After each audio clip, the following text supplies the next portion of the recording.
Welcome to Business Unmuted, the Northern Business podcast sponsored by Virtue Motors, one of the UK's largest motor retailers. Check out its website at virtuemotors.com. Now, I'm Graham Robb, I'm the owner of Recognition PR, and we've got 70 plus clients. We represent them around the media and in PR generally, and they actually have 30,000 staff and a turnover of £6 billion. So dealing with that group of people certainly gives us an insight into what's happening in the economy. Well, today's episode of Business Unmuted is a three guest discussion. In the studio, we've got Ben Quaintrell. He's the founder and managing director at My Property Box in Darlington, which offers an end-to-end property service for landlords, and also Ben's a small property investor as well. He's got some very interesting developments in the town of Darlington and beyond. Down the line, we have the author and financial journalist Iona Bain. Now, she's talking about millennial money, because she's an expert on the money habits of millennials, and there's some really different attitudes that group of our population have towards money to maybe older people who've, like myself, been in business a while. Let's talk to Iona about that a little later. But we start with Nathan Spencer. Nathan is a director at UKREiiF. That's the UK's real estate investment and infrastructure forum. It's a very important event in the property sector, and it's happening in Leeds in the next few days, actually next week. Let's find out more about it and what it's all about. Nathan, thank you for joining us on Business Unmuted. REiiF has been a part of the landscape of the property and investment scene for a long time now. How does it do it? What does it bring together? Yeah, so as an organisation, we've been around maybe 10 years or so. But UKREiiF, which is our largest event, this is going to be the second year that we've run it effectively. We bring together the public and private sector. I don't think in the past there's been as much need as there has been right now to make sure that public and private sector really drive forward regeneration, development, and that's all we do really. We bring together the investors, the developers, the local authorities, and with them in the room, everybody else wants to come from the built environment to have their say on the future of our community. So we think it's those key markets coming together, and therefore the rest of the built environment and the property industry, the infrastructure industry, that they all want to come and be involved in that conversation. So before we go on, full disclosure, I've got a number of commercial clients that are at that event. People like the Nailers Gavin Black, the commercial agents, DPP, GMI Construction, a construction company.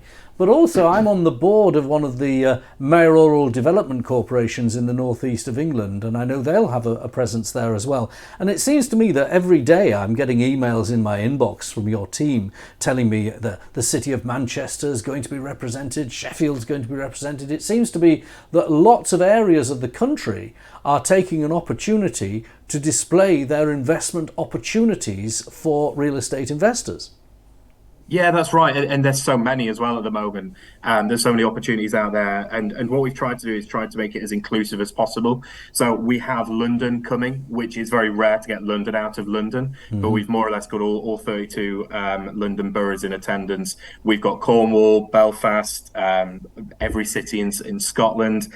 One of the key things that we have done, apart from bringing the domestic market together, we work very closely with UK government, both the Department for Business and Trade and the Department for Levelling Up, and we have an international delegation coming over. So it's not just around bringing the domestic market together, but also bringing those investors transformational investment we hope from overseas, and we try to facilitate it in the right way. So we offer London, Manchester, Birmingham the same type of facilitation that we would do to a Carlisle, to a Hull, to a Bournemouth. We try to make sure that at the event we're putting them in the room with the right people that can bring around new homes, new development, new investment.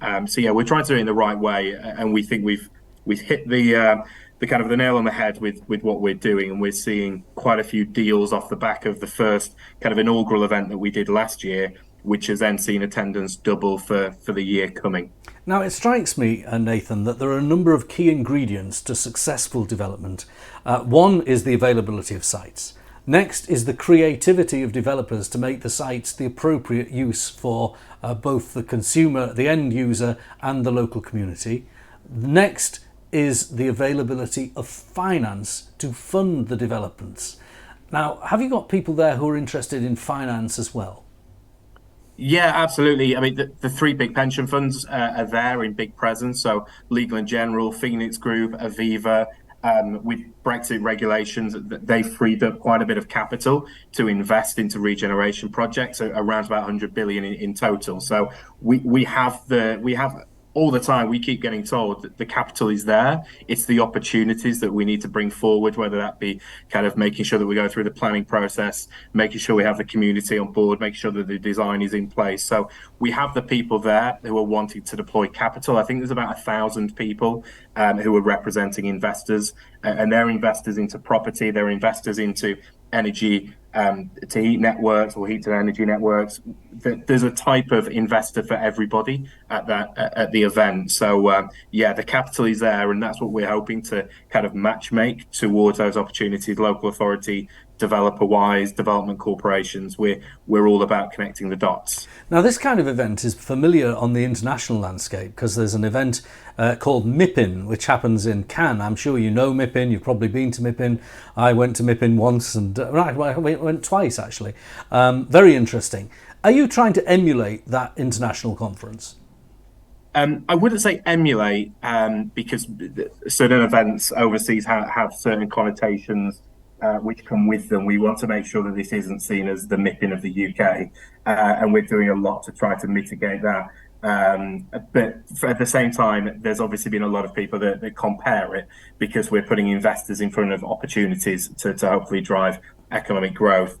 So yeah, we're not trying to emulate, but it's quite difficult to kind of get away from the fact that we are doing what some other events do. But what we're trying to make sure we do is actually make those connections, whereas a lot of events, you put people in a room and hope they find each other, where actually we've got a lot of private events and a lot of facilitation that happens behind the scene.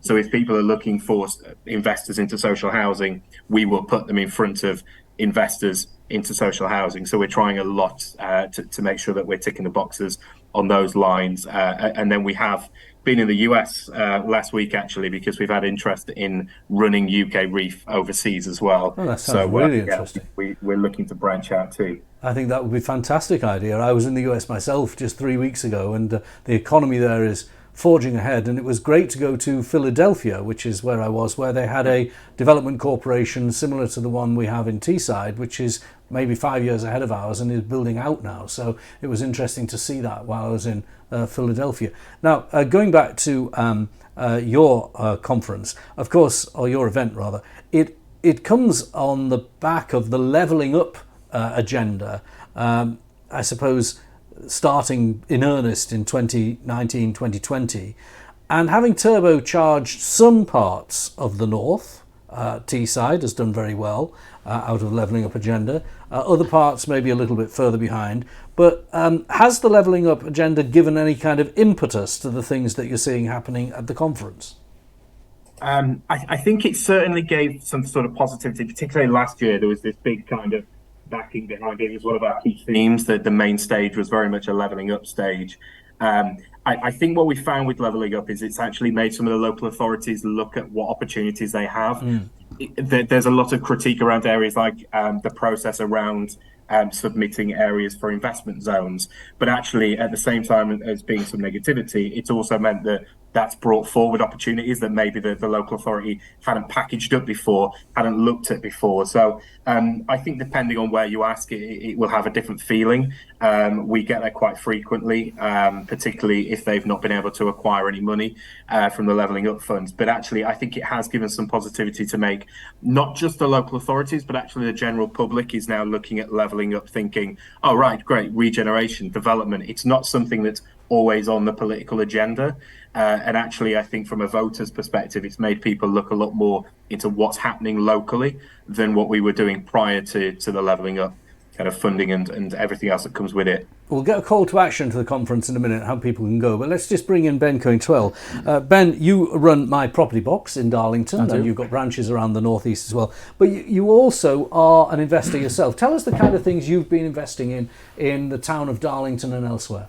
Yeah, so born sort of out of accident really is in the northeast, and particularly in Darlington, is professional HMO house shares, which have always been around across the country, but certainly in Darlington it was generally sort of the there didn't really exist professional house shares. Because demand is so high in the town, there's huge demand for it now. So yeah, we've just done, me and my business partner on one project have just completed a commercial to resi conversion on 2 10-bed HMOs right next to the Treasury building, very high spec. They've actually just gone on the market last week, and yeah, we've got a lot of applications coming in, which just shows the demand at the moment for accommodation. Just give us the sort of the elevator pitch for what someone would get. What kind of person are you aiming at? I think Iona would be interested in this, and what kind of fee will they be paying? Yeah, so basically a lot of professional people working in Darlington. It could be two aspects. It could be short-term or long-term lets. Or you've got short-term serviced accommodation. Might be somebody travelling up from London or to the area, 2 nights, 3, 5 nights a week. They want a permanent site, so it's not like a hotel room. It's like maybe they still want their own access, or they might want more of a permanent place, 3 to 6 months on an AST, assured short 6-month tenancy. But again, not a hotel, so we'll have a shared kitchen, shared communal areas. They can, network with other people in the building. We've got working pet pods in the basement, should they want to just plug in and work from home. So yeah, it gives people different options that work in the town. And what kind of price will they pay for that? Well, HMOs in Darlington, the prices have really gone up significantly in the last 2 years. So 2 years ago, HMOs in the town were around about 400 per calendar month. Some of the nicer ones now are achieving 600 per calendar month. But for that, all bills are included. So you walk in, it's like a hotel room, you drop your bag, electric, gas, water, broadband, everything's included. So it's easy in, easy out sort of accommodation. And you've got you said 10, your first development 20, 10.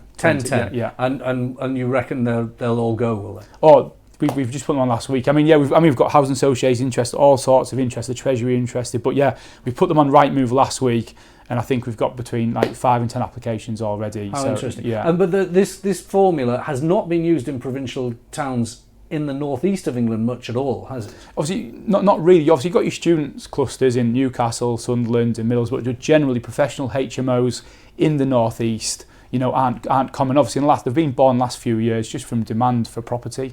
I'm going to bring Iona in now. Iona writes about millennial finance. You've got this great, there's a logo of your book there, Own It. It's a great book, by the way, endorsed by my good friend Liam Halligan from the Sunday Telegraph. Iona, what Ben is saying, this product that he's offering, that'll be familiar to you in central London, won't it?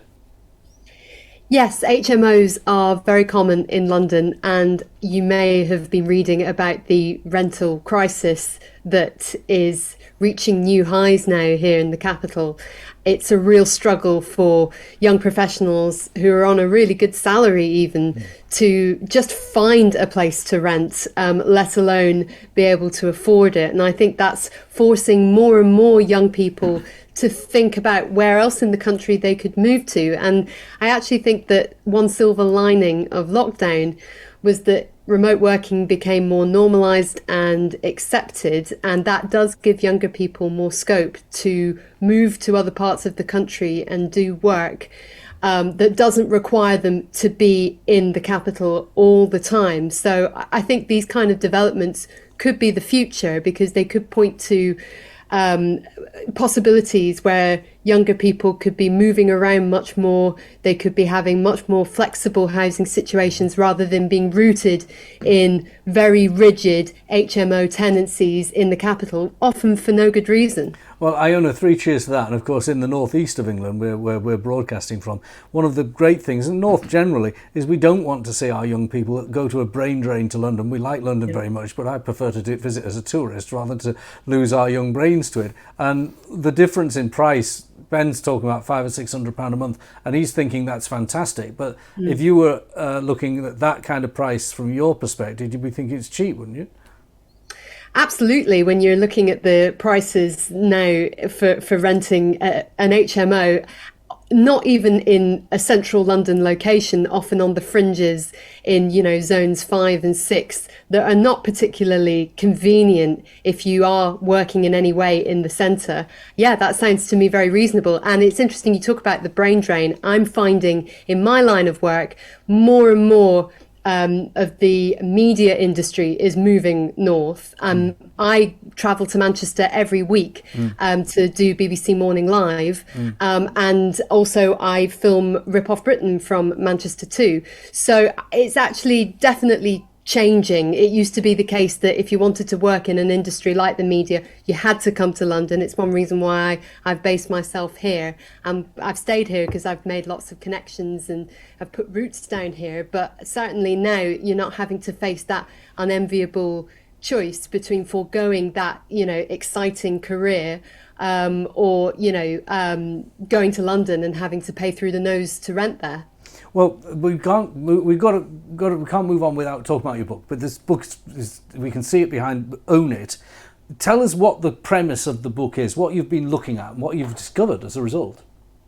Well, I wrote Own It because a few years back I saw that young people were feeling really fed up with their finances. They were feeling quite hopeless about the future. And this was even before COVID came along. So ever since the 2008 financial crash, my generation has felt that the housing market, the pension system, savings, the ability to get a job that's well paid and allows for progress, and the student loan changes that have occurred in recent times, all these factors have really militated against young people feeling like they have a stake in our economy, feeling like they are making progress in the way that their parents once did with relative ease.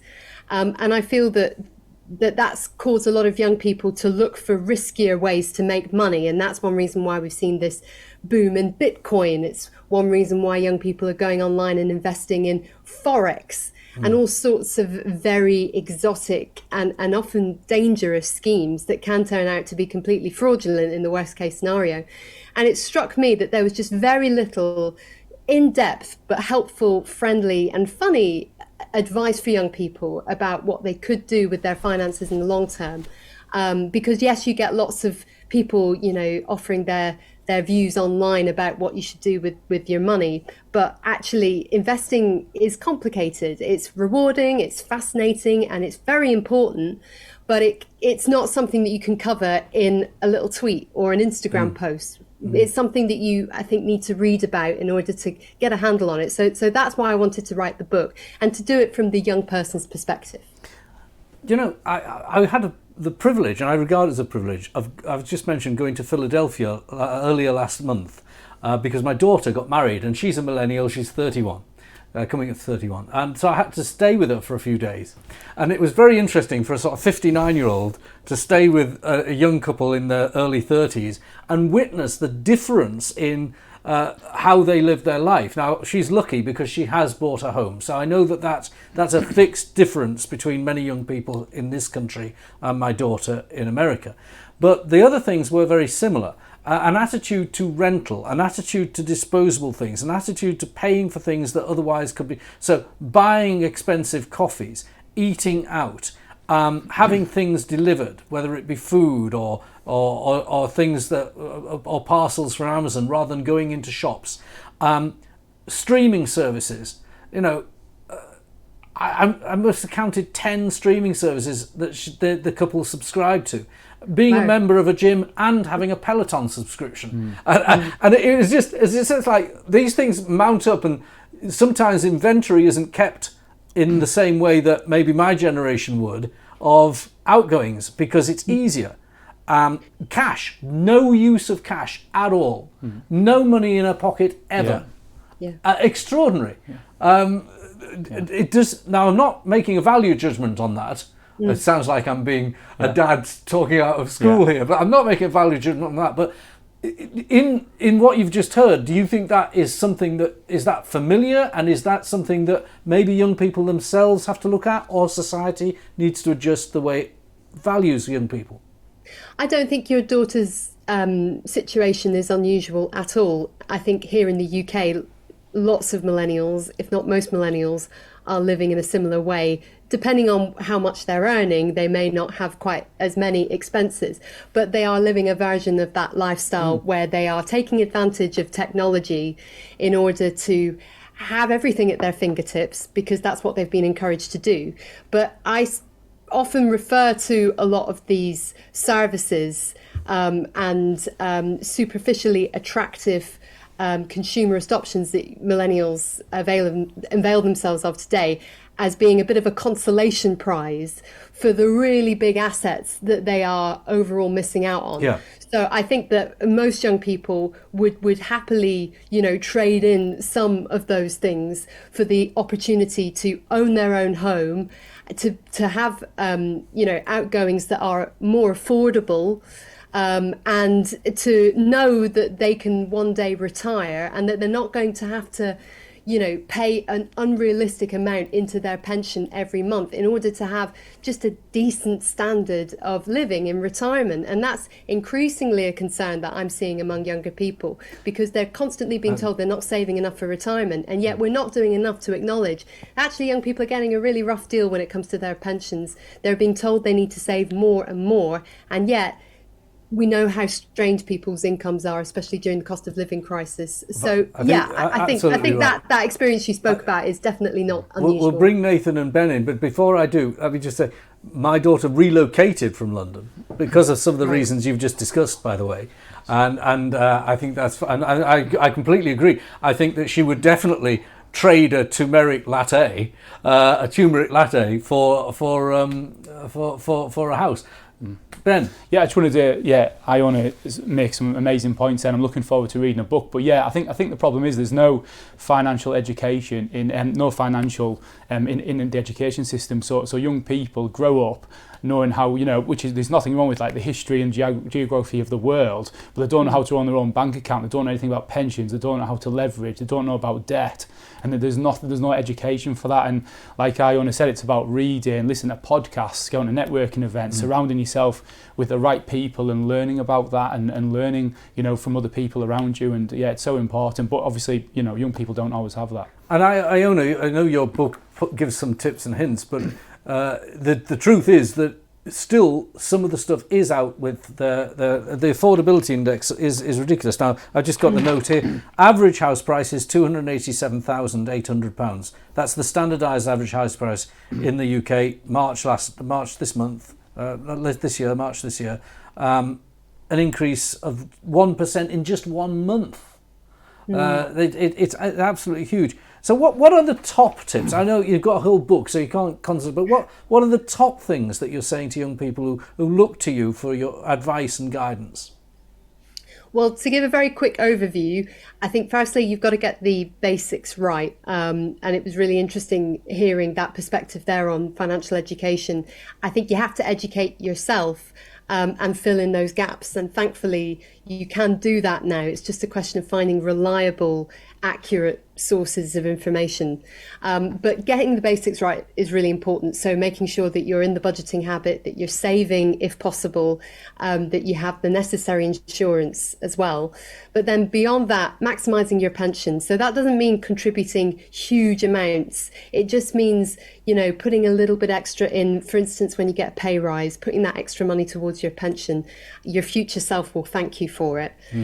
Also, not overthinking investing, just doing it and deciding that something is better than nothing. So even if you can only afford to invest, £50 a month, actually, that might be the best way to invest, because if you're regularly putting in a small sum into the stock market on a frequent basis, that might actually be better than putting a massive lump sum in all in one go at some point in the future. So get started now, and then get to know the different investment options that are available and figure out what's right for you. So if you want to be a more passive, hands-off investor and you're pretty time pressed, you're probably going to look at robo-advisors compared to someone who actually really wants to take more of an interest, particularly if they want to be maybe a more ethical green investor. They might look to go on an investment platform and build their own investment funds and do it that way. And then also just getting clued up about the scams that are out there, all the pros and cons of Bitcoin and just how risky it is. I'm not anti-Bitcoin, but I think you need to be extremely careful with it. And then sticking with investing rather than expecting to see results here and now. I think we're in a very instant gratification culture. But investing is not about that. It's all about the long term, and it's about sticking with it and letting the magic of the stock market really build up that fund for you in the future when you need it. Or property. Or property, yes. Of course, there's a difference in geography of whether you could invest in property here in the northeast, you could, but not necessarily in London. Iona, I tell you what, I know who's getting a copy of your book for Christmas. And it'll be flying across the United States to the United music States. to my ears. Thank you, Iona. Appreciate you talking to me. Just hold on there while I wrap up with Nathan. Nathan, a lot of what Ben and Iona have been talking about is property, and it all comes to property in the end, doesn't it, when it comes to housing? Because that's the great shortage in the country. It does, yeah. But for those houses to be there, you need skilled workers around there. You know, new jobs. We all talk. That's probably the big thing that people talk about is always generating new jobs.